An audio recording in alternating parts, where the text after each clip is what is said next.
थोर संत भूत कृष्णमूर्तींचं थोडंसं 2-2 मिनिटाचं दर्शन सुरुवातीला आणि शेवटी घेऊया. मग आपल्याला त्याविषयी काय हायलाईट करता येईल, एवढं थोडक्यात त्याविषयी कोणतीचं पाहता येईल एवढं पाहूया. कृष्णमूर्ती भारतातून जेव्हा सर्वात शेवटचा प्रवास करून इथून परत गेले, तर त्यावेळेला 1986 मध्ये फेब्रुवारी 17 ते गेले. आदल्या महिन्यात शेवटचं जे भाषण झालं, म्हणजे प्रवचन झालं, त्या प्रवचनाची ही सुरुवात आहे.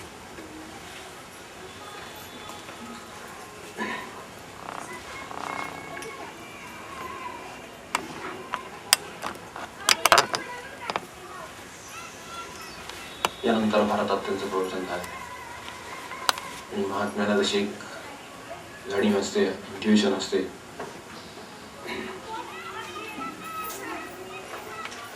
व्हॉट इज क्रिएशन, शेवटी त्या मुद्द्यावर गेले. सगळ्यात शेवटचं प्रवचन हे निर्मिती आहे. कृष्णजींचं वय यावेळेला 91 वर्ष आहे.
Your mind is transforming slowly.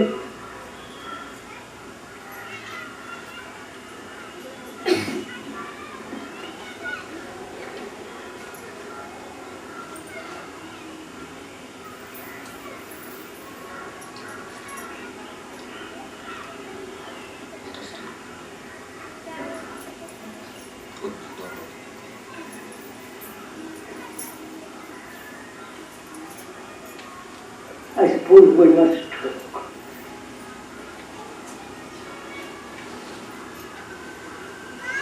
Will you kindly participate in what he's talking about? Will you kindly follow, if you wish, what he's talking about? Not only follow, but together share.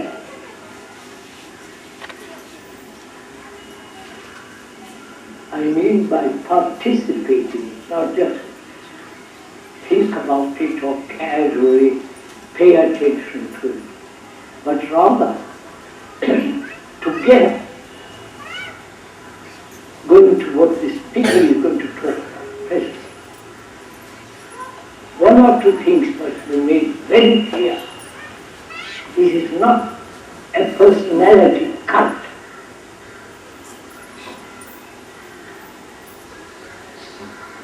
Change it today, not tomorrow.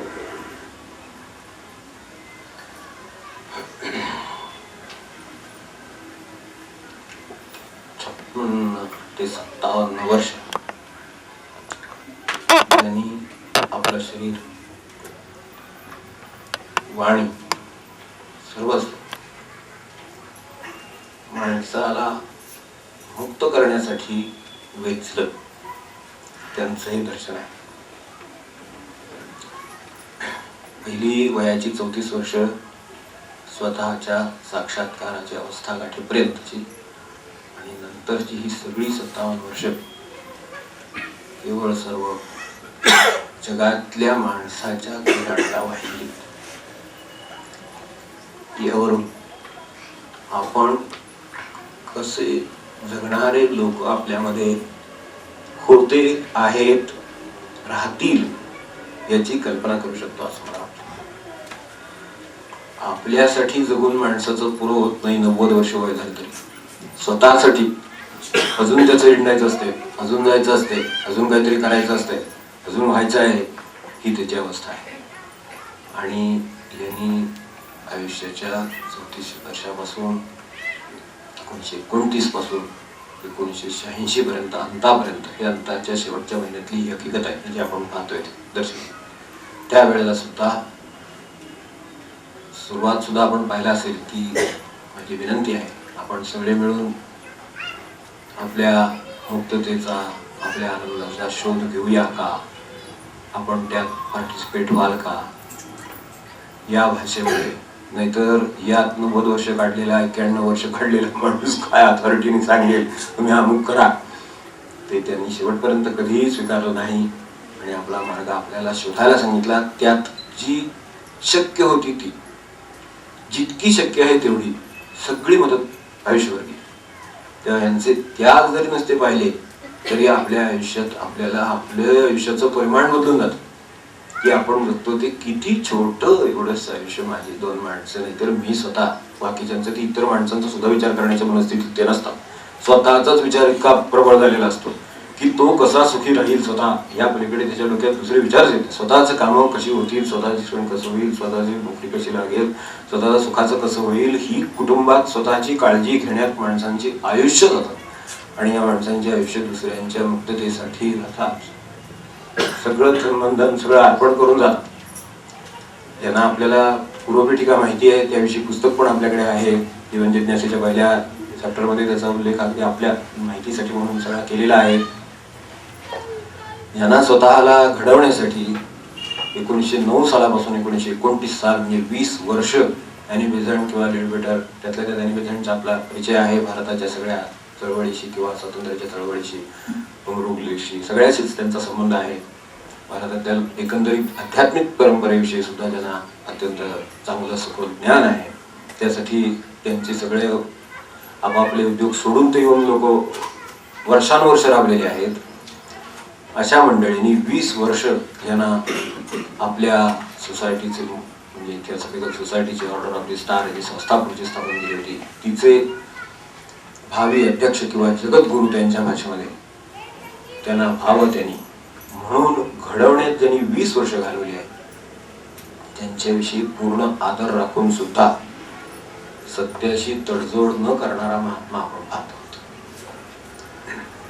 बेझंटबाई त्यांना आईच्या स्थानी असायच्या. खरोखरच आईसारखी त्यांनी त्यांची काळजी घेतलेली आहे.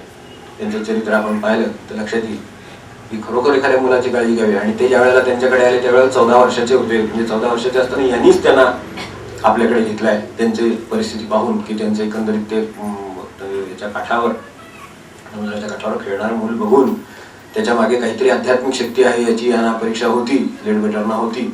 आणि त्यामुळं ते स्वतःच जे जन्माला आले. कृष्णमूर्तींचं अंतर्गत आध्यात्मिक जीवन या नावाचा सुद्धा ग्रंथ इंग्रजीमध्ये प्रसिद्ध झालेल्या विषयावरती आपल्या वाचनात तो आला असेल. कितीतरी साहित्य त्याविषयी उपलब्ध आहे आज.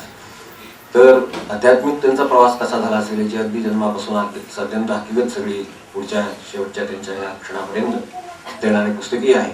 त्यांनी म्हटलेलं आहे की एक वेगळं शरीर आणि एक वेगळं मन आणि एक वेगळा मेंदू घेऊन जन्माला आलेला हे मुलं आहे.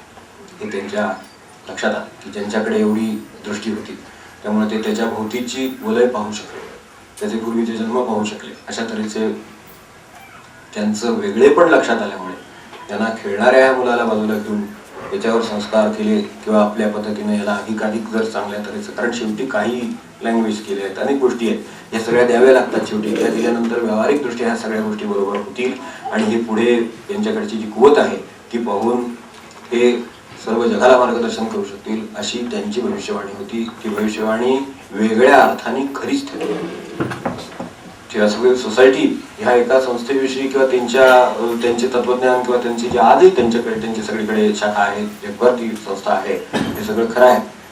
तर त्याच्यात त्यांना त्या संस्था सोडली त्यांनी पुढे 20 वर्षानंतर. ज्यावेळेला त्यांना स्वतःला असं वाटलं की संस्थेने मनुष्याला परमेश्वर मिळणार नाही, माणसाला स्वतःचा शोध स्वतः घेऊन स्वतः साधना करूनच त्याला परमेश्वर गाठावा लागेल आणि त्यासाठी ह्या कुठल्याही इतर मदतीची त्याला आवश्यकता नाही याची त्यांची स्वतःची खात्री झाल्यानंतर त्यांना स्वतःचं ज्या संस्थेचं अध्यक्षपद त्यांच्यासाठी ठेवलेलं होतं किंवा त्या आधीच अध्यक्ष त्यांना केलेलंच होतं त्याचे, तर त्या अध्यक्षपदाच्या अधिकारामध्ये त्यांनी सांगितलं की मी अध्यक्षच आहे त्याचा, त्यामुळे त्याचे पूर्ण अधिकार माझ्याकडे दिलेले आहेत आणि आता माझी खात्री झालेली आहे की truth is the pathless land. 2 August 1929 या दिवशी त्यांनी जे ऐतिहासिक भाषण दिलं ते सत्याकडे जायला, अशा तरी सत्य ही वस्तू अशी कुठली स्थिर वस्तू नव्हे, भगवंत ही कुठली स्थिर वस्तू नव्हे, ती सर्वत्र भरलेली जर असेल तर तिच्याकडे जायला कुठला मार्ग किंवा कुठल्या तऱ्हेची विशिष्ट गोष्ट तिच्याकडे किंवा विशिष्ट माणूस तिला आपल्याकडे नेऊ शकणार नाही. तुम्ही स्वतः हल्लं पाहिजे आणि तिथे जा, तिथेच आहे. म्हणजे आपल्याकडे जे शेवटी आत्मशोध म्हटलेला आहे, स्वज्ञान म्हटलेलं आहे किंवा आत्मज्ञान म्हटलेलं आहे जुन्या भाषेमध्ये, तिथपर्यंत तेच खरं त्याच्यातलं आहे हे त्यांच्या लक्षात आले होते. या सगळ्या संस्थेपासून बाजूला व्हायचा निर्णय घेतला, ती संस्था पूर्ण विसर्जित केली आणि आजच्या भाषेमध्ये ज्याची किंमत करोडो रुपयाची होईल अशी सर्व संपत्ती ज्याच्याकडून आलेली होती त्याची त्याला परत. आज आपल्या वाट्याला माहेरचं नाही, सासरचं नाही आणि कुठलं काय नाही. बघा, तुम्ही कंपॅरिझन्स करण्याची गरज आहे ह्या ती समजून घेण्यासाठी की त्यात सुद्धा माणसाला कुठेतरी आपण डावा गेलो असं वाटतं आणि काय असेल ते मिळणार असेल तर मिळू दे असं वाटतं. वाटू दे, काळानुसार काय ज्याचं चाललं असेल ते चालू दे, पण पूर्ण आपल्यात जगून गेले. आज मला वाटते कुठल्या संस्थेने आवाहन केलेलं आहे की हुतात्म्यांचं स्मरण करा वगैरे, आपण या निमित्ताने ते करूनच आहोत. हे सगळे मानवतेसाठी जगलेले हुतात्मे आहेत, त्यांचंही स्मरणच आहे. तर त्यांनी आयुष्य स्वतःची अशीच जगलेली आहे. तर ती झुकून दिलेल्या आयुष्याचा हा नमुना आहे की त्या दिवशी त्यांनी त्यांची जे सर्वात मोठं अधिवेशन भरलेलं होतं त्या अधिवेशनामध्ये सांगून टाकलं की या संस्थेची आवश्यकता नाही, तुम्ही स्वतः प्रयत्न करा, त्यामध्ये मी स्वतः जातीनं जे शक्य आहे ते रात्रंदिवस करीन. त्यासाठी मला फिरावं लागलं तरी चालेल, बोलावं लागलं तरी चालेल, वावरावं लागलं तरी, मिसळावं लागलं तरी चालेल, उपाशी राहावं लागलं तरी चालेल. इथपर्यंत सर्व तयारी ठेवून स्वतःसाठी काहीही त्यातलं न ठेवता ज्याची त्याला संपत्ती सगळी परत करून टाकली. त्यामध्ये कित्येक एकर जागा होती, कित्येक प्रकारची संपत्ती वेगवेगळ्या देशामध्ये होती. हे नुसतं एका देशाच्या संपत्तीचं नव्हतं, ही जागतिक संस्था होती. त्यामुळे तिच्यामध्ये हे स्वतःच यांना इंग्लंडला शिकायला ठेवलेलं होतं आपल्याला माहिती आहे. फ्रान्समध्ये ते होते, अमेरिकेत होते, हे सर्व ठिकाणी त्यांचे सतत दौरे चालू होते. त्या संस्थेचे साठी जे ग्रूमिंग म्हणतो आपण त्याला, त्याची वाढ करणं म्हणतो, ते ग्रूमिंग त्यांचं करत होते. त्या काळामध्ये त्यांनी दिलेली प्रवचनं, त्यांनी दिलेली पुस्तकं सुद्धा उपलब्ध आहेत. At the feet of master वगैरे ते आपल्याला माहिती असतील. तर त्या ज्या गोष्टी आहेत त्या सगळ्या त्या मधल्या 20 वर्षाच्या काळात घडल्या आणि नंतर त्यांना स्वतःला हा साक्षात्कार झाला की हे आपल्याला स्वतःला शोधलं पाहिजे आणि पुढच्या काळाची जी झेप आहे, जे आज जो आपण संगणकाच्या युगाची भाषा करतो त्याच्याही पुढे कदाचित ती जाईल अजून. त्यानंतरचे प्रश्न कोणते असतील आणि ज्याची उत्तर आपल्याला बुद्धीनं शोधता येत नाही ती कशी शोधता येतील, सर्वांना लागू पडणाऱ्या अशा गोष्टी कशा शोधता येतील, या सगळ्याकडे लक्ष वेधणं हे त्यांनी त्यांचं काम ठरवलं. त्यावेळेला जे त्यांनी भाषण दिलं होतं तर ते आपण त्यांच्या तत्वज्ञानाच्या तपशिलात नको जायला, त्यांनी त्याच वेळेला एकच सांगितलं होतं की my only concern is to set men, सगळ्या जगातली माणसं, to set men absolutely unconditionally free. माणसांना त्यांच्या आत्मस्वातंत्र्याचा साक्षात्कार घडवून देणं एवढं एकच माझ्या आयुष्यात हे आहे. त्यांनी 2 गोष्टी, मला कुठल्या 2 गोष्टींची गरज नाही त्याचा उच्चार केलेला आहे, त्याचे स्मरण केलेलं चांगलं होईल. I have no lure of money. आज माणसाला त्याच्या पलीकडे दुसरं काही नाही असं म्हणायची वेळ येईल अशी जीवन बघतो की मला पैशाचं कुठलंही आकर्षण नाही. त्या शेवटच्या भाषणामध्ये जी 2 आकर्षणांचा त्यांनी उल्लेख केला त्यामध्ये हे एक आहे की मला कुठलंही, I have no lure of money, मला कुठल्याही पैशाचं आकर्षण नाही. आणि आयुष्याच्या शेवटच्या क्षणापर्यंत त्यांची गोष्ट सांगतात. म्हणजे आता इतर गोष्टी पण पाहू, ते महत्वाचं आहे. हे विमानातून प्रवास करत होते, त्यांच्या शेजारी एक मनुष्य येऊन बसला.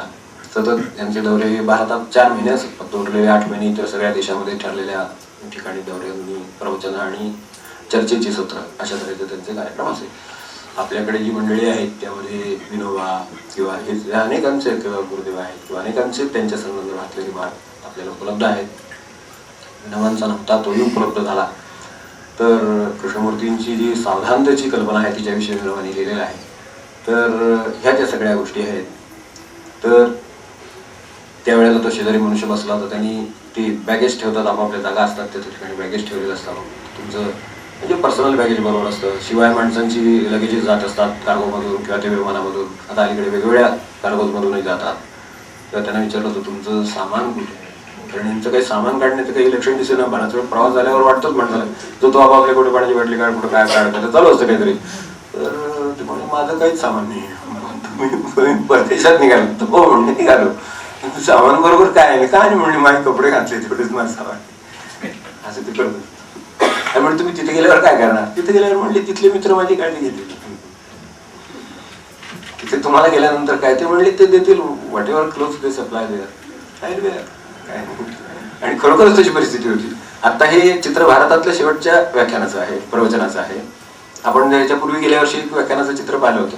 त्यामध्ये इनशर्ट सूट कोट टाय जिथे जे दिलं ते अगदी आपल्याला सिमिलॅरिटीज आठवत असतील तर आपण द्याल तो वेश आम्ही घेतो. नाना महाराजांचं आठवत असेल, जी शिबिरात मंडळी हजर असतील त्यांना आठवत असेल. संतांचं आपल्याला फक्त विरोधाभासच दिसतात, साम्य फार कमी दिसतात. तरी साम्य आपल्या लक्षात आली पाहिजे असं मला वाटतं की ते नाना महाराज म्हणाले आपण द्याल तो वेश, आपण द्याल तो वेश आम्ही घेतो. त्यांनी धोतर आणून दिलं, धोतर नसले. यांनी धोतर आणून दिलेलं आहे, कुर्ता दिलेला आहे म्हणून तो नसले. म्हणजे I have no lure of money हे एक सांगितलेलंच आहे, त्यामुळं तो कुठं प्रश्न नव्हताच. आणि दुसरंही सांगितलं होतं I have no desire to live a comfortable life. मला सांगा ह्याच्या पलीकडे आपली काय डिझायर असते. फरकांची सुरुवात कुठे होती ही कळाली म्हणून केवळ या दोन गोष्टींचा उल्लेख करतोय. हे त्यांचं पहिलं साक्षात्कारानंतरचं भाषण आहे. त्याच्यामधली ह्या दोन महत्वाच्या गोष्टी आहेत, नो लिव्हर ऑफ मनी आणि I have no desire to live a comfortable life. आपल्याला कम्फर्टेबल व्हावं म्हणून रोज सकाळपासून प्रयत्न करावे, सगळं कम्फर्टेबल झालं पाहिजे यासाठी. बसायला कम्फर्टेबल, उठलं तरी फिरताना कम्फर्टेबल, त्याला काय ऑप्शन असलं तरी कम्फर्टेबल, बाथरूम येईल तरी कम्फर्टेबल, सगळीकडे कम्फर्टेबल झालं पाहिजे. याच्यासाठी माणसाचे किती इन्व्हेस्टमेंट्स आणि किती प्रयत्न असतात आणि इतरांना किती त्रास दिला जातो कंसात असं म्हणून वाटतं. त्याच्यावरनं कल्पना येईल की महात्म्यांची स्थिती काय असते आणि त्यांना साक्षात्कार का होतात किंवा ते भगवंताच्या आनंदामध्ये का राहू शकतात. मी भगवंताचा आनंद साक्षात्कार हे शब्द त्यांच्या संदर्भात त्यांच्या परिभाषेमध्ये वापरतो वाटलं तर, पण मूळ आपल्याला कळणारे शब्द ते आहेत म्हणून ते आपण वापरायचे. की ते ज्या स्थितीत राहू शकतात त्यांना विचारलं तुम्ही सुखी आहात का वगैरे विचारायचं, आपण आनंदी आहात का, सुखी आहात का. ते म्हणजे काय विचार, मला विचार कधी करावाच लागला नाही.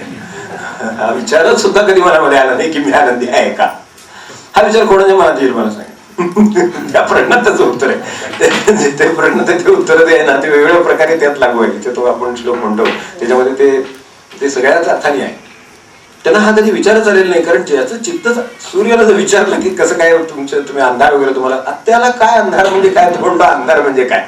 तू माझ्यावर विनोबाने म्हटलं नाही का, आपण बघितलं की तू आमच्यावर मोठे उपकार केलेस, आमच्या ह्याचा अंधार दूर केलास आणि आता आम्हाला कामं करता येतील म्हणून सकाळी त्याची प्रार्थना केली. तू म्हटलं अंधार म्हणजे काय, बरोबर आहे. त्या अंधार म्हणजे काय त्याला काय माहिती, सुखियात काय याचं कारणच काय विचारायचं, कारण हा प्रश्नच कधी मला आलेला नाहीये. ते ज्या स्थितीत जगतात त्या स्थितीत जगतात ती फक्त आनंदाचीच असते आणि तशी स्थिती आपल्याला येऊ शकते असं त्यांचं म्हणणं आहे. ती यावी म्हणून मला जे करता येईल ते मी आयुष्यभर करेन ही प्रतिज्ञा आहे. To set men unconditionally absolutely आपण फ्री आहोत. हे दोन शब्द त्यांनी फार जाणीवपूर्वक वापरले आहेत. प्रत्येक जण स्वतंत्र आहे. आपण नाही का आपल्या परीनं आपापल्या घरामध्ये प्रत्येक जण स्वतंत्र व्हायचाच प्रयत्न करीत असतो. म्हणजे दुसऱ्या घर घेऊन सुद्धा ते सुद्धा प्रयत्न तेच असतात, वेगळं राहतो वडिलांच्यापासून किंवा अमक्याच्यापासून, म्हणजे बरं होईल. एकमेक सुद्धा वेगळे राहायचे प्रयत्न करतात, तिथपर्यंत प्रयत्न आहेत चालू, हो की नाही. घरातली माणसं सुद्धा बाजूला गेलो म्हणजे मी सुखी होईल असं वाटतं. बाजूला जाणार आणि सुखी होणार म्हणजे मी सुखी होण्याच्या माझ्या कल्पना आहेत, पण ते इथून बाजूला जाण्यात आहे, काहीतरी वेगळं इस्टेट करण्यात आहे, काहीतरी असे प्रयत्न आहेत माझे सगळे. ते सगळं कंडिशनल आहे शेवटी, त्याचं अनकंडिशनली फ्री आहे. कुठलीही त्याला लागू नाही अशा अवस्थेत मी स्वातंत्र्य कधी अनुभवलेलं नाही. ते पुन्हा मर्यादित आहे. काही माणसांना असं वाटतं ना, आपण आता व्यवसायात काम केलेली माणसं, मी याच्यात नोकरीत काम केलेलं मनुष्य आहे, तर काही ठिकाणी असं वाटतं की ही शाखा फार त्रासदायक आहे, त्यामुळे असं वाटतं की शाखा बदलून मिळावी, म्हणजे जरा मुक्त झाला त्या दुःखापासून. दुसऱ्या शाखेत गेला की त्याच्यापेक्षा दुप्पट काम पडलं म्हणजे वाटतं ते बरं होतं. अनकंडिशनली ऍब्सोल्युटली नाही. तिथे गेलं की तिथली व्याप असतात ते लांबून बरं वाटतं, मग तिथे गेलं तर असं वाटतं की उगं तिथं आलो, त्याच्यापेक्षा ती वेबराईज बरी होती असं म्हणायची वेळ येते. तेव्हा हे अनुभव येतात की हे ॲब्सोल्युटली का म्हणले आणि अनकंडिशनली का म्हणले. तर ते स्वातंत्र्य किंवा तो आनंद की ज्याच्यावर म्हणजे आपल्याकडे ज्याला महाराज निरुपाधिक आनंद म्हणाले तेच ते ॲब्सोल्यूट आणि अनकंडिशनल मध्ये निरुपाधिकपणा अभिप्रेत आहे. तर तो आपल्या लक्षात यावा. त्यांचे शब्द भाषा ही सगळी आज जागतिक पातळीवरची असल्यामुळे ते ह्या भाषेमध्ये बोलतात आणि त्यामुळे आपल्याला अनेकांना ते असं वाटतं की हे कठीण आहे. त्यांची जी पहिला 20 वर्षाचा जो हा काळ आहे त्यांना घडवण्याचा, तर त्या काळामध्ये अत्यंत नेटकी राहणी, स्वच्छता, अत्यंत साधेपण, स्वावलंबनाचा जास्तीत जास्त प्रयत्न, बूट सुद्धा कोणी पायात घालायला पुढे येऊ नये, आपण आपली कामं आपण करावी. ज्या ज्या ठिकाणी जायचे त्या ठिकाणी मागे मी आपल्याला एकदा सांगितलं होतं, त्या बाईंच्या घरी ते उतरले होते, त्यांनी आठवण लिहून ठेवलेली त्यांची. सकाळी बाहेर त्या फिरून आल्या, मॉर्निंग वॉक लोक जातात ना सकाळी, तर म्हणजे काही लोक नियमाने जातात, काही लोक पहिले 8 दिवस जानेवारीचे वगैरे जातात, तर तसं जे जातात ना तशा त्या बाहेरून फिरून आल्या. तोपर्यंत कृष्णमूर्ती त्यांच्या बाहेरच्या ह्याच्यावर बाहेर बसून पायऱ्याच्या जवळ बसून बोटाला पॉलिश करत बसलेले होते कृष्णजी. आणि त्यात त्यांचे पण बूट होते, त्या बाईंचे. घरातल्या त्यांच्या यजमानांचे होते, त्यांचे होते, सगळ्यांचे बूट पॉलिश करत बसले होते. ते म्हणले काय वाटलं तुम्ही? बूट पॉलिश करतोय. ते तर आवश्यक आहे बुटांना.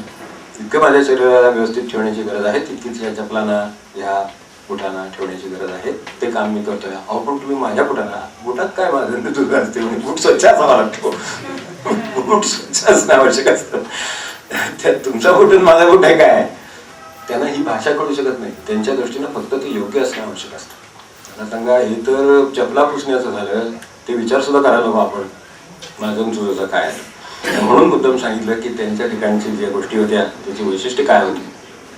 ते अत्यंत उत्तम श्रोते होते. एखादा आपल्याला असं वाटतं ना, कुणीतरी आपलं ऐकून घ्या.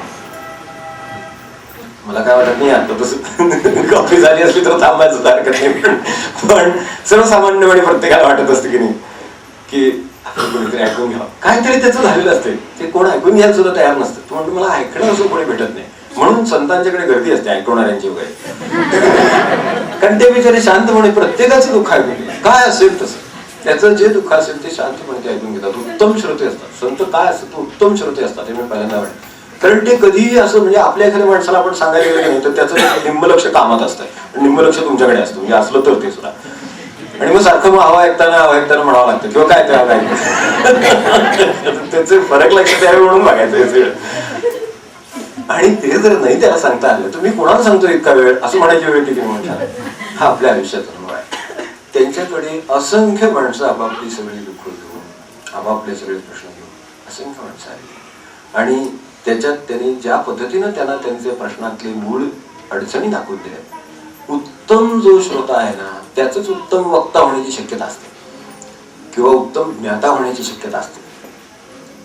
उत्तम ज्ञानी केव्हा होईल? तो उत्तम श्रोता असेल तर होईल खऱ्या अर्थाने. नुसता ज्ञानी नव्हे, उत्तम ज्ञानी. उत्तम वक्ता म्हणजे त्या अर्थाने भारून टाकणारा नुसतं नव्हे, तो खऱ्या अर्थाने वक्ता आहे की ज्या परवा ज्ञानेश्वरीत लक्षण सांगितलं होते की अंतरंगातल्या बदलापर्यंत जो हालचाल करू शकतो तो खरा तो वक्ता. तर त्या अर्थाने ते होऊ शकतात. ते केव्हा होऊ शकतील? उत्तम त्याला ते श्रवण असेल त्याकडे. कृष्णमूर्तींकडे अत्यंत उत्तम श्रवण. त्यामुळे त्या माणसाचा सगळा प्रश्न अगदी शांतपणे ते ऐकून घेत आणि मग विचारेल की काय त्यात अडचण आहे, कुठे अडचण आहे, कशाची अडचण आहे आणि तिचं उत्तर काय आहे. अशा तऱ्हेचे 1-1, 1.5 पानं, 2-2 पानं ह्या सगळ्याची रेकॉर्डिंग ठेवलेली आहे. त्यांच्याकडे आलेल्या माणसांची रेकॉर्डिंग ठेवलेली असायची. ते लिहून घेतलं जायचं आणि त्याची सगळ्याची रिपोर्टिंग असायची. आणि त्याच्या खंड निघालेले 3 आपल्याला कधी जिज्ञासा असं आपण अवश्य ते वाचावेत. मराठीत त्याचे अनुवाद झालेले आहे. मूळ इंग्रजी वाचलं तर फार बरं, ते अधिक चांगलं आहे. म्हणजे अगदी त्यांच्या शब्दातलं वाचायला मिळतं म्हणून. तर कॉमेंटरी जाऊन लिव्हिंग वाचल्या तरी माणसाच्या आयुष्यातल्या प्रश्नांची जवळजवळ सर्व प्रकारची उत्तरं त्याच्यात मिळू शकतील. तर असं काय आहे, त्यामध्ये उत्तम श्रोते होते. श्रवणाची कला त्याच्यावर त्यांनी फार लिहिलेलं आहे आणि त्यांचं म्हणणं पुढच्या सगळ्या गोष्टी त्याच्यावर अवलंबून असतात. आकलन केव्हा होईल माणसाला? श्रवण उत्तम असेल तर उत्तम आकलन आहे, मग पुढचं सगळं आहे. प्रश्नच वाचत नाहीत. आपण मुलांना सांगत नाही का अनेकदा, ते प्रश्न काय लिहिले तो शांतपणे वाचा. आपल्याला ज्या वेळेला मुलांना आपण ज्या प्रश्नपत्रिका सोडवायला अगदी सुरुवातीला पुढे काही बहुतेक सांगावं लागत नसावं, पण ते सांगावं लागतं अनेकदा की अरे तो प्रश्न नीट वाच.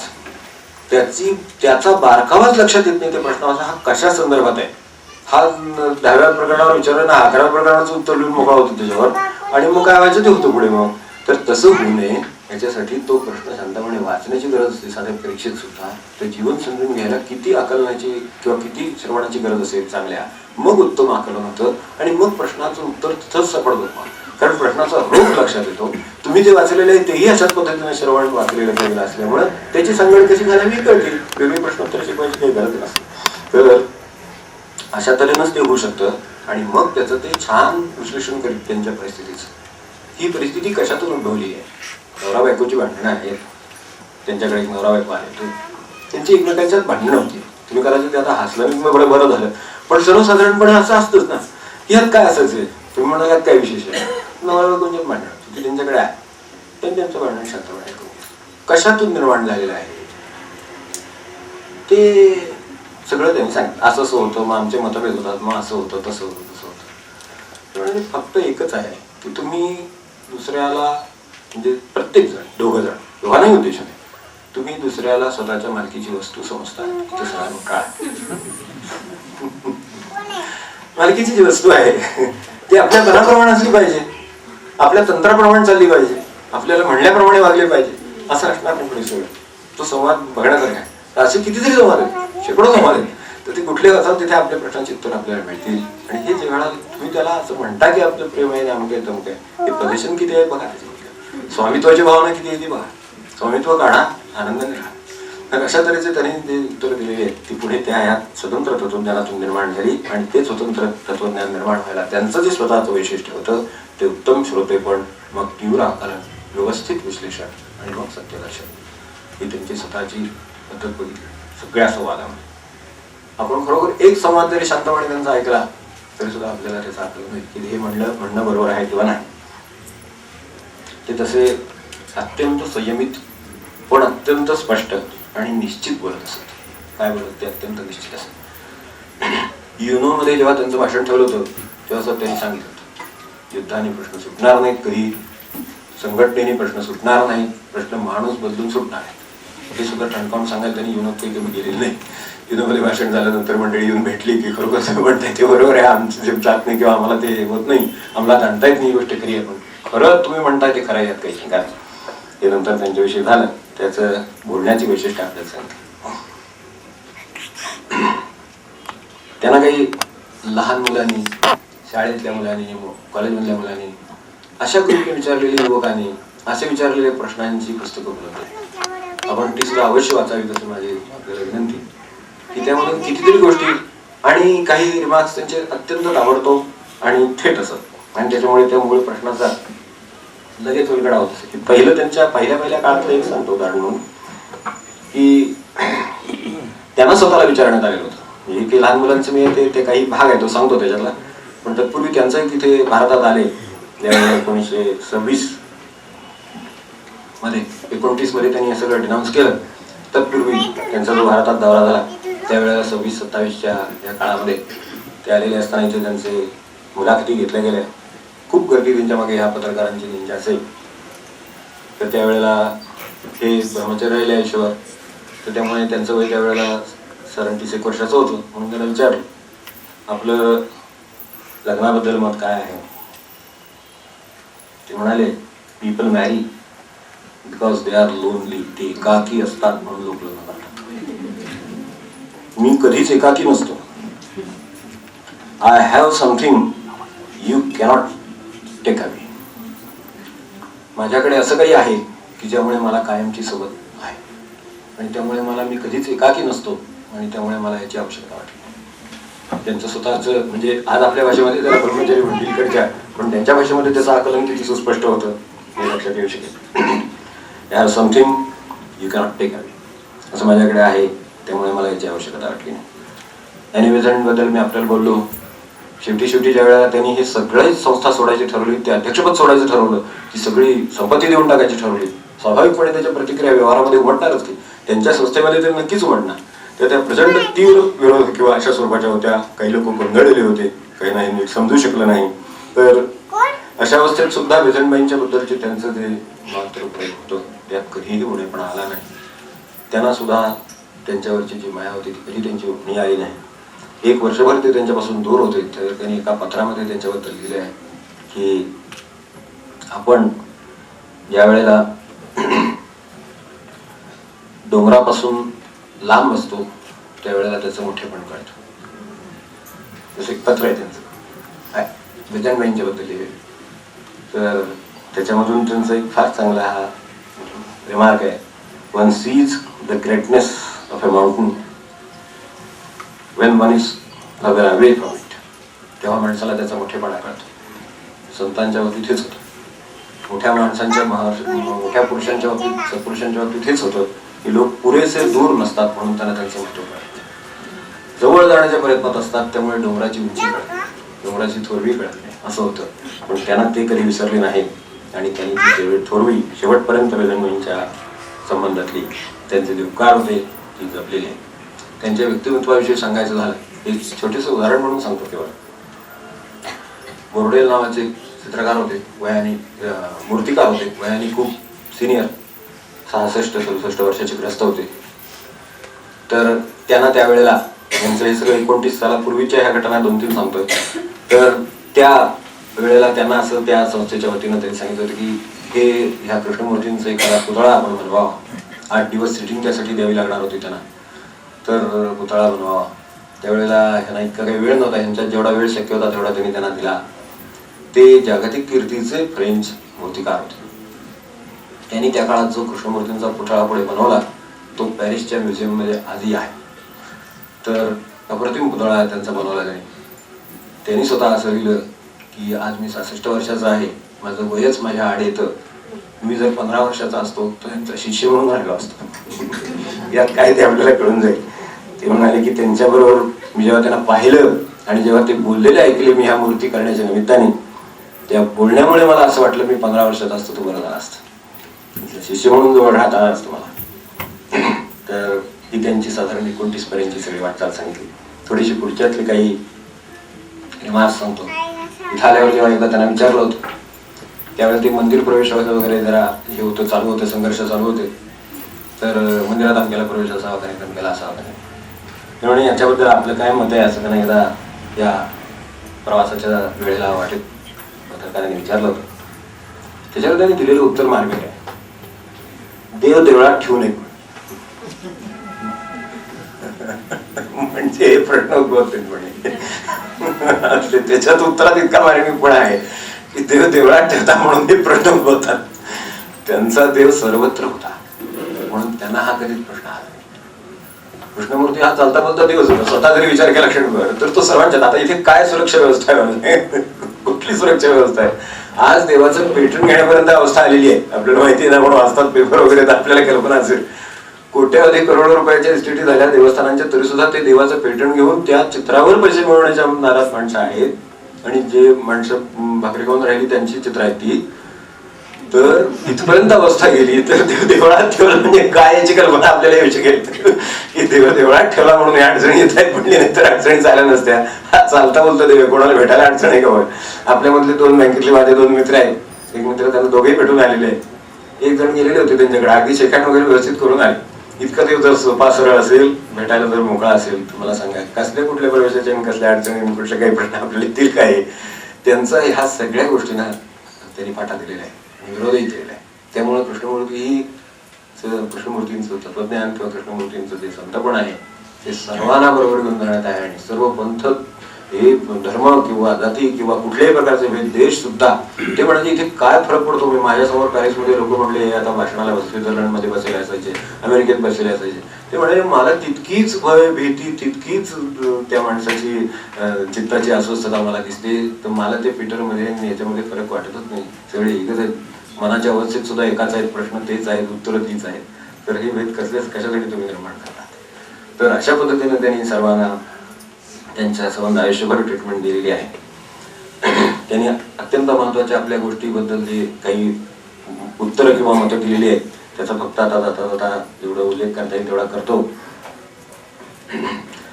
ही जी आत्ता ज्यांचा मगाशी उल्लेख केला की मुलं त्यांना प्रश्न विचारित वगैरे, तर मुलांना प्रश्न विचारायला त्यांच्याकडे पूर्ण फ्रीडम असते. शिक्षक जरी उपस्थित असले तरी शिक्षकांच्या विषयीच काय, शिक्षणाविषयी काय, कुठल्याही बाहेर सामाजिक प्रश्नाविषयी काय मुलं विचारू शकत असत आणि त्याची ते अत्यंत जिव्हाळ्याने मनापासून आणि थेट उत्तर देत असत. एका मुलाने त्यांना विचारलं होतं की वर्गातल्या तासापेक्षा किंवा या शिक्षणापेक्षा आम्हाला खेळ का आवडतो, आम्हाला आवडतो. आणि बऱ्याच ठिकाणी ही अवस्था असेल, आजही तशीच असेल. मला वाटतं यात काही फरक पडला असं वाटत नाही की शिक्षणापेक्षा आम्हाला खेळ का आवडतो. कृष्णमूर्ती पहिल्याच वाक्याला म्हणाले शिक्षकांना कसं शिकवावं ते कळत नाही म्हणून तुम्हाला खेळ आवडतो. शिक्षक असतील तर त्यांच्याबद्दल मी आदर राखून बोलतो. ते सुद्धा म्हणले की मी शिक्षकांच्या बद्दल आदर राखून बोलतो. शिक्षकांना कसं शिकवावं ते कळत नाहीये म्हणून म्हणले तुम्हाला खेळ आवडतोय. त्यांना जो विषय शिकवतात त्याचं प्रेम नाही, त्या विषयाचं त्यांचं प्रेम असेल. आता प्रेम नुसतं असून चालेल का? प्रेम ज्या ठिकाणी असतं, एक माणसाचं समजा दुसऱ्या माणसावर प्रेम आहे, त्याची मतं काय, त्याचं म्हणणं काय, त्याला आवड काय, त्याला नावड काय, सगळी मनुष्य शिकून घेतो. की नाही? एखाद्या अगदी नवीन लग्न झालेली बायको निदान पहिल्यांदा तरी निदान थोडं थोडं असतंच की असं की बघ काय आवडतं काय नाही आवडतं चौकशी करून 32 पदार्थ खायला घाल. प्रेमाच्या मध्ये साधारण तुम्ही जर विचार केला आपल्या तर त्यामध्ये हे सगळं येतं. त्याचा जो विषय शिकवायचा आहे, आपला समोर त्याच्याशी आहे की जो विषय शिकवायचा आहे त्या विषयाचं प्रेम आहे, म्हणजे त्या विषयाचं सखोल ज्ञान त्याला आहे आणि त्या शिकवण्यावर त्याचं प्रेम आहे. त्याचं शिकवण्यावर प्रेम आहे तर तुम्हाला वेगळं त्या विषयाचं प्रेम लावावं लागतच नाही. प्रेमात लागण असते म्हणजे प्रेमाची. तुमच्या विषयाचं प्रेम त्याला लागतं, ते तुम्हालाच नसल्यामुळे ते त्यांना लावता येत नाही. म्हणून म्हणजे तुम्हाला जे लागत नाहीये मुलांना त्याचं कारण असं आहे की त्यांना ते they do not love what they teach. They do not love what they teach म्हणून तुम्हाला त्यांचं ते जे प्रेम लागत नाही, तुम्हाला त्याच्यापेक्षा खेळ आवडीचा वाटतो, त्याचं तुम्हाला प्रेम लागतं. याचं प्रेम लागत नाहीये, तिथे अडचण आहे. आणि ते लागत नाही याचं उत्तर तुमच्याकडे नाहीये, त्याचं उत्तर शिक्षकांकडे आहे. ते जर लक्षात घेतलं त्या प्रश्न खूप मोठं उत्तर आहे त्याचं, पण त्यातलं फक्त एवढंच सांगतो. समतेचे प्रश्न होते, समानता आणण्याचे प्रश्न होते, त्याबद्दल त्यांना विचारलं. सर्व तर समता असावी वगैरे आपल्याकडे ते झाले, समाजावर वगैरे झाले, सगळे प्रयोग करून झाले, सगळे झाले. तर ते स्पष्टपणे म्हणाले की समानता ही गोष्टच मुळात शक्य नाही. निसर्गानेच एवढी विविधता निर्माण केलेली आहे, आपल्या कर्माने आपण त्यात भर घातलेली आहे. तर अशा ठिकाणी माणसाच्या ठिकाणी सगळं आउटर तो शक्य नाही, आउटर सुद्धा शक्य नाही आहे, इनरही शक्य नाही, अशी परिस्थिती आहे. तर हे कसं समान होईल सगळं? तेव्हा हा प्रश्न याचा नाहीये, मूळ प्रश्न आहे तो वेगळा आहे. की वेगळी म्हणून त्यांनी दिले. एक शाळा आहे, शाळेतल्या मुलांचे प्रश्न आहेत म्हणून सांगितलं की एक मुख्याध्यापक आहेत, एक शिक्षक आहेत, काय पर्यवेक्षक आहेत आणि काय व्यवस्थापक आहेत किंवा आणखी कोणी ऑफिसमधले मनुष्य आहेत, शिपाई आहेत. इतक्या प्रकारची कामं करणारे लोक एक शाळा आहे म्हटल्यानंतर आहेत. आता हे सगळे समान समजायचे का? कसे समान समजणार? शिपायाचा पगार त्या क्लार्कला किंवा त्या शिक्षकाला किंवा मुख्याध्यापकाला देऊन चालेल का? म्हणजे त्याचं कन्सिडरेशन त्याला करावं लागेल. हे बरोबर आहे. त्याच्या बरोबर जे इतर सगळा आदर आहे तो त्याच्याशी जोडला गेलाय, तिथे असमानता आहे. त्याच्याबरोबर दिलेल्या स्टेटस मध्ये असमानता आहे, ती दूर करणं तुम्हाला शक्य आहे. मुख्याध्यापकाचं शिपाई किंवा शिपायाचं शिक्षक करणं शक्य नाहीये. ती मूलभूत भेद आहे, कारण ती कामच वेगवेगळी आहेत. ती कामं वेगळं करण्यासाठी जे कामं असतील ते कामं करतील, त्याबद्दल नाही प्रश्न. प्रश्न असमानता कशामुळे निर्माण होतीये? तर त्याला दिलेला जो स्टेटस आहे बाजूचा, त्यामुळे असमानता निर्माण होते. तो जो स्टेटस आहे तो तुम्ही त्या पोझिशनला जोडला म्हणून निर्माण. शिपायाला सुद्धा शिपाई म्हणून आदर दिला गेला तर असमान असल्याचं त्याला वाटणार नाही. त्यांचा मुद्दा सूक्ष्म आहे, तसा बरोबर पाहता चटकन लक्षात येत नाही. काय म्हणायचं हे असमानतेचं उत्तर लक्षात येईल की हे जर आपण त्याला, आणि असं होऊ शकतं आपल्याकडे एखाद्या वेळेला आपण पाहिलं असेल, एखादी शाळा जर आपण निभायला घेतली तर खरोखरच एखादा शिपाई असा असू शकतो की ज्याच्याविषयी मुख्याध्यापकांना सुद्धा आदर आहे. हे असू शकतं. कशावरून असतो? त्याच्या वागणुकीवरून असतो. म्हणजे माणूस म्हणून त्याच्याकडे ज्या क्वालिटीज आहेत त्या पोटी त्याला आदर आहे. मग माणूस म्हणून माझ्याकडे क्वालिटीज असणं हे मुख्याध्यापकातही असू शकतं, ते शिक्षकातही असू शकतं आणि ते शिपायातही असू शकतं. मग हा जर आदर सारखाच असेल तर तुम्हाला असमान असल्याची भावना येणारच नाही. म्हणजे मूळ प्रश्न दूर होतो.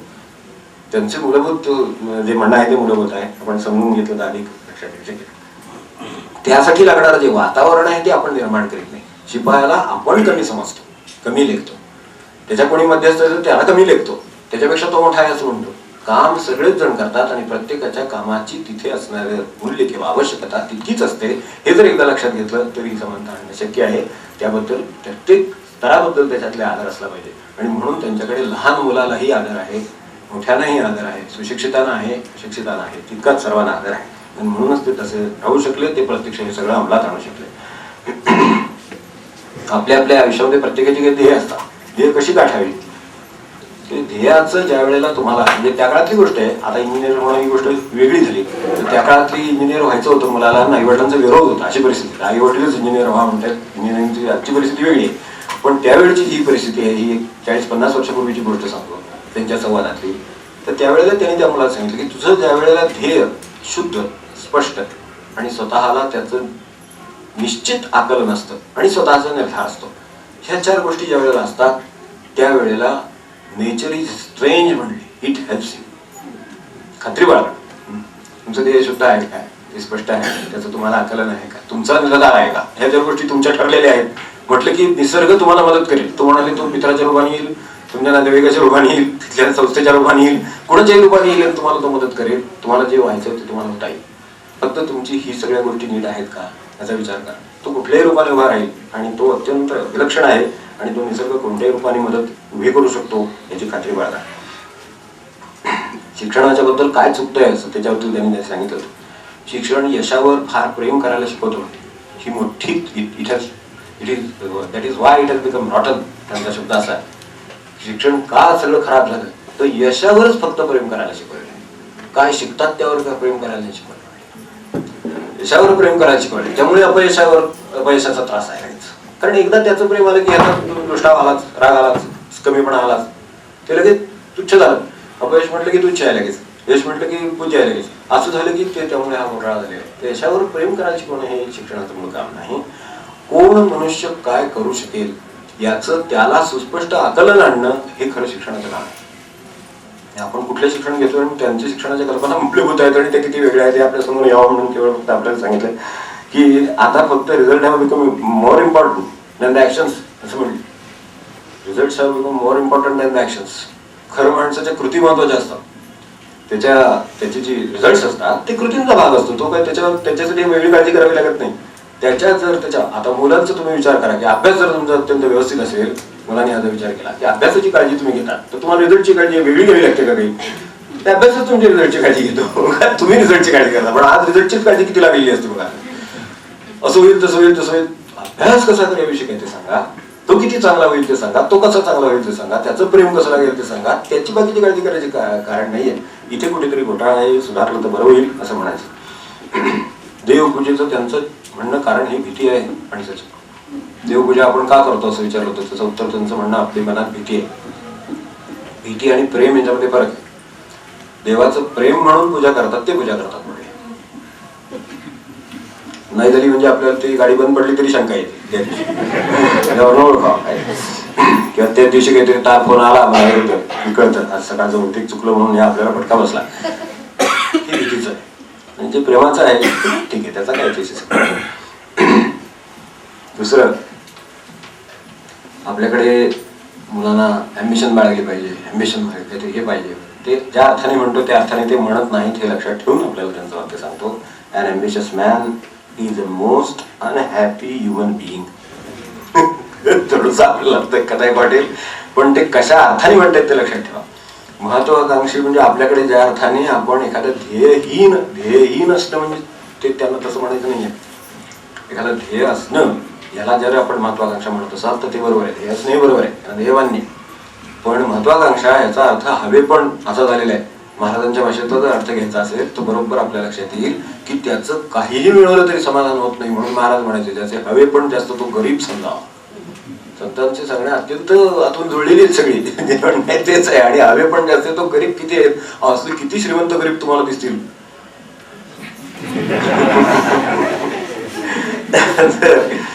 आणखीन एक प्रश्न त्यांना विचारलेले त्याचे उत्तर लक्षात येण्यासारखं आहे की माणसाला याची कंपॅनियनशिप का लागते, म्हणजे का सोबत लागते माणसाला म्हणजे एकटं राहायचं धैर्य नसतं म्हणून सोबत लागते. एकटे मोठं धैर्य लागतं. आणि त्यात म्हणले की आपल्याला सोबती असणे काही वाईट नाही, सोबती असणं चांगलं आहे. फ्रेंड्स असावेत, वाईफ हजबंड आमका तमकं मुलं बाळ सगळं हे सोबती अवश्य असावेत. ह्या स्वरूपाची कंपॅनियनशिप असायला काही हरकत नाही. पण एक लक्षात ठेवा की त्याचा दोष एवढाच असतो की आपण त्यात स्वतःला हरवून बसतो. हे सगळे आपण गोळा करतो, या गोळा केलेल्यामध्ये स्वतःला हरवून बसतो आणि त्यातला जो तोचपणा असतो त्यामुळे माणसाचं डिकेइंग प्रोसेस सुरू होते. डिकेज एक्झिस्टन्स, माणसाचं जे अस्तित्व आहे त्याचा नाश होतो. तर हे त्याची तरतूद त्या सगळ्यातून होत असते हे लक्षात ठेवून मग जी सोबत आवश्यक आहे ती सोबत करावी, किंवा जी सोबत असेल तर ती टिकवावी आणि ती या पद्धतीची जरूर असावी. आणि त्याच्यात हे लक्षात ठेवावं की ह्यात स्वतःला हरवण्याचा धोका आहे. आणि त्याच्याबरोबर एक त्यांचे अंडरलाईन केलेलं वाक्य आहे तेही लक्षात ठेवावं की जर आपल्याला भगवंत हवा असेल तर आपल्याला एकटं राहता आलं पाहिजे. जर भगवंत हवा असेल तर स्वतःला एकटं राहण्याची कुवत आणि धैर्य असलं पाहिजे, तर आपण ते करू शकाल. एकटं राहण्यासाठी काही कुठं घर सोडून जायची गरज नाही. एकटं राहणं म्हणजे त्याला काय अभिप्रेत आहे हे आपण लक्षात घेऊ शकाल असं मला वाटतं. You must be alone to find God.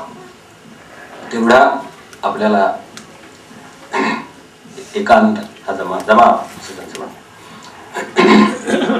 यानंतर एक शेवटचे 2 महत्वाचे त्यांचे काही वाक्य बघू. मागे एकदा आपण काही धक्का देणारी पण आवश्यक असलेली आपल्याला उपयोगी पडणारी काही वचनं पाहिली होती. तर तसं अध्यात्म म्हणजे काय? अध्यात्म म्हणजे आपल्या दृष्टीनं परमार्थ म्हणजे म्हणू आपण. परमार्थ म्हणजे कुणीतरी होण्याचा प्रयत्न नव्हे. फार मोठा घोटाळा असतो. आपण कोणतरी व्हायचंय अशा कल्पना असतात आणि ते होण्यासाठी धडपड सुरू होते, मग त्यात घोटाळा होतो सगळा. ते कोणतरी समोर असेल तसं व्हायचं असतं, तसं व्हायचं नसतं. स्वतः कोण आहोत हे जाणण्याचा प्रयत्न असतो तो हवा. अध्यात्म म्हणजे कोणीतरी होण्याचा प्रयत्न नव्हे, आपण कोण आहोत ते जाणण्याचा प्रयत्न आहे. अध्यात्म हे वेळ घालवण्याचं साधन नव्हे हे लक्षात ठेवा. काही वचन सांगतोय अनुमानित आहे. खरी शरणागती म्हणजे मृत्यू असतो. साधकांना उपयोगी पडतील अशी काही घेतली. खरी शरणागती हा मृत्यू असतो माणसाचा, आणि तो म्हणजे सर्वस्व देणं आहे. तो मृत्यू असतो. आणि मग मनुष्य जो निर्भय होतो त्याला या जगात कशाची भीती नसते. अत्यंत निर्भयता हा संतांचा पहिला गुण आहे असं महाराज म्हणले, आपण लक्षात ठेवा. आणि निर्भयतेला यांनी कशी स्थान आणि कोणती दिशा दिली ती लक्षात घ्यावी की ही जी शरणागती आहे ती म्हणजे सर्वस्व देणं आहे, आणि तो म्हणजे माणसाचा मृत्यू आहे हे लक्षात ठेवलं. तर हे मृत्यू कोणत्या अर्थाने म्हणतात ते आपल्याला लक्षात घेऊ शकतो. पारमार्थिक अनुभवांची आपल्याला चिंता असते. ते असं म्हणतात स्वतःतले अंतर्गत स्वार्थ विविध प्रकारचे संघर्ष विरोधाभास, स्वतःतले अंतर्गत संघर्ष संपणं हा पारमार्थिक अनुभव आहे. आज बघा अमुक एक करावं करू नये, हवं नको, काय चालू आहे, जे अखंड चालू आहे कार्यक्रम बघा मनाच्या आपापल्या जर परीक्षण केलं लक्षात येईल. तर ते जे आहे ते सर्व प्रकारचे अंतर्गत संघर्ष संपणं हा खरा पारमार्थिक अनुभव आहे. दुसऱ्यांचे दोष पाहणं म्हणजे स्वतःचा एम्प्टीनेस, पोकळपणा किंवा उथळपणा असतो. हे सर्व म्हणजे ही पृथ्वी म्हणा काय म्हणा त्याला, हे सर्वांचं आहे, तुझं किंवा माझं नव्हे हे लक्षात येणं हा परमार्थ आहे. मानवी संबंधात फायद्याची अपेक्षा आली की तो धंदा होतो. ती स्पष्ट आणि तीव्र वचन आहे एवढं लक्षात ठेव. मानवी संबंधामध्ये फायद्याची अपेक्षा आली की त्याला धंद्याचं स्वरूप होतं. शब्द अत्यंत जपून आणि तोलून वापरलेला आहे. तर मानवी संबंध हे माणसाला पुढे नेतात, स्वतःचं प्रतिबिंब दाखवतात, आत्मदर्शन घडवू शकतात. हे मानवी संबंधांचं मोठेपण आहे. त्यांनी मनुष्य जगतो, पुढे जातो. पण त्याच्याच बरोबर त्यात जर फायद्याची अपेक्षा आली तर तो धंदा किंवा व्यवसाय ठरतो. कोणतीही सत्ता आध्यात्मिक सुद्धा माणसाला भ्रष्ट करू शकते. मागे एकदा आपल्याला बोललो होतो तसं संप्रदायातले बदल हे तुरुंगातल्या बदलासारखे असतात. खरा प्रश्न हा तुरुंगातून सुटण्याचा असतो, एवढं लक्षात ठेवताच आहे. म्हणून विवेकानंदाने सुद्धा जे सांगितले ते आपण परत परत म्हणतो की संप्रदायात जन्माला येणं बाकी आहे, संप्रदायात मरण येणं हे दुर्भाग्य आहे. संप्रदायातून सुटणं आज कोणत्याही पंथामध्ये, महाराजांच्या असू दे, गुरुदेवांच्या असू दे, स्वामींच्या असू दे, सगळ्या कुठल्याही पंथामध्ये असू दे, तो मुक्त झाला का नाही याच्यावर सगळं अवलंबून आहे. तो मुक्त झाला म्हणजे पंथातून मुक्त झाला की शेवटी इतके त्याला पंथ बाकीचे सगळे समान वाटायला लागले तेव्हा तो मुक्त झाला असा अर्थ झाला. तर हे सगळं होणं म्हणजे खऱ्या अर्थाने प्रगती आहे. आणि सावध आणि तत्पर असलेल्याला कुठूनही मदत होते. हे आपण अगदी लक्षात ठेवायला हरकत नाही. फक्त 2 कंडिशन्स घातलेले, एक सावध आणि तत्पर. सावध आणि तत्पर असलेल्याला कुठूनही मदत होते. आपल्याला काय करायचं सांगायचं तर त्याच्यासाठी जर सावध असाल आणि जर तत्पर असाल तर कुठूनही मदत होईल. आता फक्त शेवट करूया कारण वेळ संपली म्हणून. तर हे थोडंसं सगळं कठीण वाटतं नाही का. तर त्याची कारणं काही आहेत ते आपल्या समोर ठेवतो. एक तर यामध्ये दुसरीकडे लक्ष कुठे वेधलेलं नाही, स्वतःकडे लक्ष वेधले त्यामुळे कठीण वाटतं. कारण स्वतःकडे लक्ष द्यायची या अर्थाने आपल्याला सवय नाही. स्वतःकडे लक्ष द्यायची चांगली सवय असते नकळत सुद्धा, पण स्वतःचं परीक्षण म्हणून करायची सवय नसल्यामुळे आपल्याला हे अवघड वाटतं. त्यांचं म्हणणं त्याचं कारण हे एक आहे की त्यांनी स्वतःकडे लक्ष ठेवलेलं आहे, इतर गोष्टींचा विचार करू नका म्हटलेला आहे. स्वतंत्रपणे आपल्याला विचार करायला सांगितलं की खरोखर शिक्षण काय आहे, खरोखर आपण वळण काय देतो, सगळ्या गोष्टींचा त्यांनी विचार करायला सांगितलेला आहे. तो आपल्याला विचार करायला सांगितल्यामुळे आपल्याला अवघड वाटतं. आपल्याला कोणी सांगितलं हा रस्ता तू जातो सोपं पडतं, पण तू रस्ता शोध म्हटलं की तो म्हणतो हे काय बरोबर, हे अवघड काम आहे. असं असल्यामुळे ते अवघड वाटतं. असं ते म्हणतात ते बरोबर आहे, तेवढं लक्षात ठेवलं. आता असं आहे, एखाद्याने सांगितलं हा रस्ता आहे तू जा आणि मार्ग ते चुकीच्या ठिकाणी गेला तर तो त्याला दोष देतो. म्हणजे शेवटी परमार्थामध्ये किंवा अध्यात्मामध्ये बरेच ठिकाणी असंच होतं की नाही, शेवटी उगाच आम्ही त्यांच्या नादी लागलो. मग तुम्हाला नादी लागू नका असं जे सांगतायत ते थोडं आहेत की नाही असा प्रश्न आहे. ते म्हणतात नादी लागू नका, तुम्ही स्वतः विचार करा की हे सत्य आहे का. इतकी सगळी साधनं तुम्हाला दिलेली आहेत, त्याच्यावरनं पारखून पहा आणि तो मार्ग बरोबर आहे तो चाला. बरोबर मार्ग असलेला प्रश्न नाही. म्हणून ते जरी कठीण वाटलं तरी ते या कारणांसाठी कठीण वाटलं. दुसरी गोष्ट, ते आपल्याकडून अत्यंत महत्वाच्या कृतींची अपेक्षा करतात म्हणून काही वेळेला कठीण वाटतं. कृतींची अपेक्षा आहे म्हणून. इतर ठिकाणी आता आपलं भजन आहे, भजन म्हणत राहिलं तर संपलं, आपल्याला बरं वाटलं माणसाला. त्याच्यात पुढे काही कृती नसली तर बरं असतं, पण भजनात सांगितलेलं आचरण गाणं म्हटलं तर आला प्रश्न. म्हणजे म्हणलं ते भजनच नको त्यापेक्षा असं होईल माणसाचं. म्हणजे कृतींची अपेक्षा आल्यामुळे ते अवघड वाटते आपल्याला. आणि कृतींशिवाय झालेच काय माणसाच्या आयुष्यामध्ये फरक? कृती केल्याशिवाय कुठला फरक झालाय? अभ्यासात कृती केल्याशिवाय पास झालाय का तो? 90% मार्क पडले, कसे पडले? कृती केली म्हणून पडले. मग कृतीशिवाय काय होतं? मग परमार्थात कृतीशिवाय कसं होईल? तिथे कृतीचीच गरज लागेल. पण ते कृतीची अपेक्षा करतात आणि परमार्थात आपल्याला शक्यतो काही कृती करायला नको, जे मनाला बरं वाटेल तेवढं करायला मिळालं म्हणजे आपल्या दृष्टीने परमार्थ झाला अशी कल्पना असते. तिला त्यांचा विरोध आहे. म्हणून ते आपल्याला सावध करून सांगतात की कृती आहे आणि कृती आल्यामुळे आपल्याला थोडंसं काय होत असावं असं मला वाटतं. ते म्हणतात त्यामध्ये आणखीन एक आहे की त्याची खरी गरज, विठकर महाराज म्हणलेलं आपल्याला माहिती आहे, आपल्याला परमार्थाची खरी गरज आहे. जितकी मला कदाचित पाण्याची गरज असेल, जितकी मला जेवणाची गरज असेल, जितकी नोकरीची असेल, पैशाची असेल, तितकी काही मला परमार्थाची गरज नाही. ती माझ्या सवडीचं काम आहे, वेळ मिळाला तर करू असं वाटतं. असं जर वाटत असेल तर त्यामुळे ते कठीण वाटत असेल, कारण ते म्हणतात त्याला प्रायोरिटी आहे.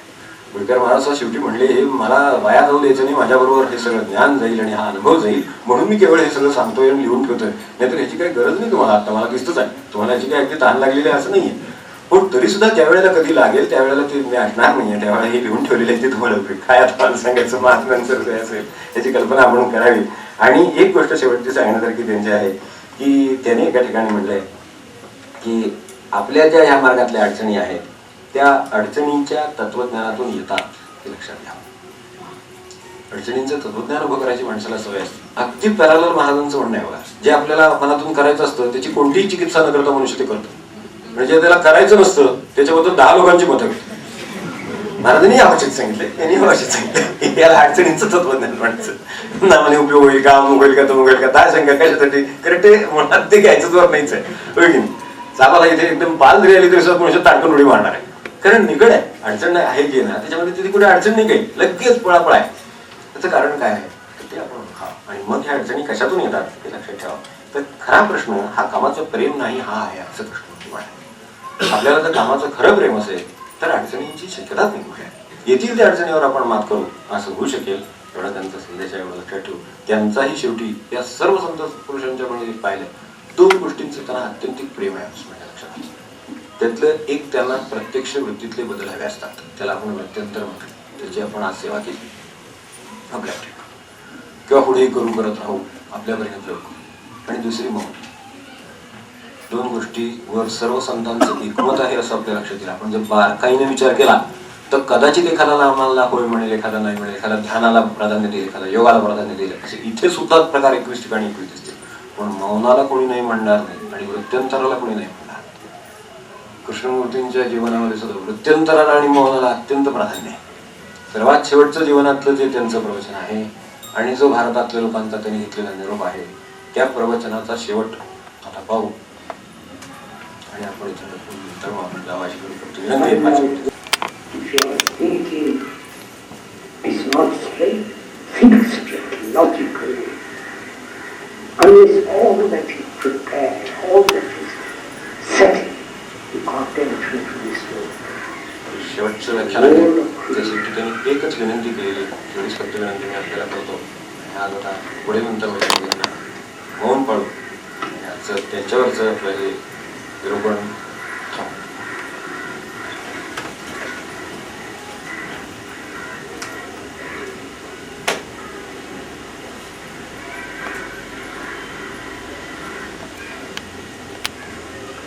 the last hope.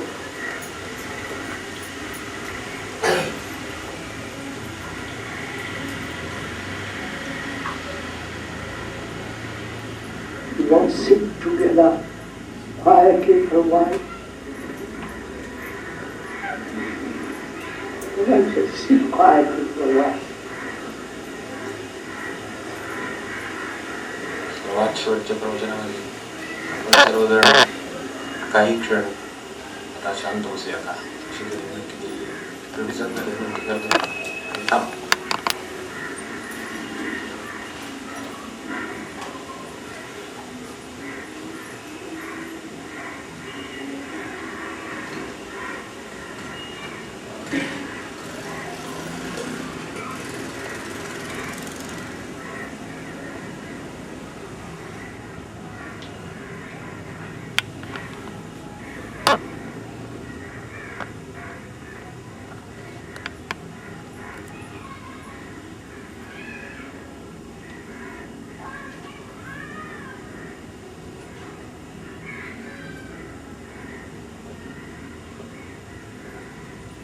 Then we'll get up and go around.